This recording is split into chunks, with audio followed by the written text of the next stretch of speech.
सर्व माझ्या आदिवासी बांधवांना नमस्कार. नाशिक येथे गेल्या 2 महिन्यापासून आदिवासी विकास आयुक्त कार्यालयासमोर बिऱ्हाड आंदोलन चालू आहे. या आंदोलनामध्ये त्यांची एकच मागणी आहे, खाजगीकरण बंद करणं. एकदा जर का खाजगीकरण झालं तर ते खाजगीकरण कायमचं होणार आहे. त्यामुळे उच्च शिक्षण घेऊन आदिवासी तरुण तरुणी यांना सरकारी नोकरीपासून वंचित राहावं लागणार आहे. आश्रमशाळेमध्ये तासिका तत्त्वावर काम करणारे तरुण तरुणी यांना बाहेर काढून बाह्य स्रोताद्वारे म्हणजे कंपनीमधून तुम्हाला घेऊ असे षडयंत्र या शासनाने रचलेलं आहे. आश्रमशाळेमध्ये काम करणाऱ्या शिक्षकांचीच ही लढाई आहे का?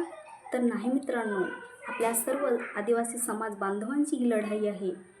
गेल्या 2 महिन्यामध्ये आपल्या गरीब आदिवासी विद्यार्थ्यांचे शैक्षणिक नुकसान खूप मोठ्या प्रमाणात या शासनाने केलेलं आहे.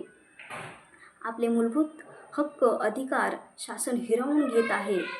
या गेंड्याच्या कातडीच्या सरकारला जाग करण्यासाठी मी पालकवर्ग, संघटना, आदिवासी लोकप्रतिनिधी यांना विनंती करते की दिनांक 25 ऑगस्ट 2025 रोजी या महामोर्चात सहभागी होऊन आपलं आरक्षण वाचवूया. मी येते, तुम्ही या. जय जोहार, जय आदिवासी.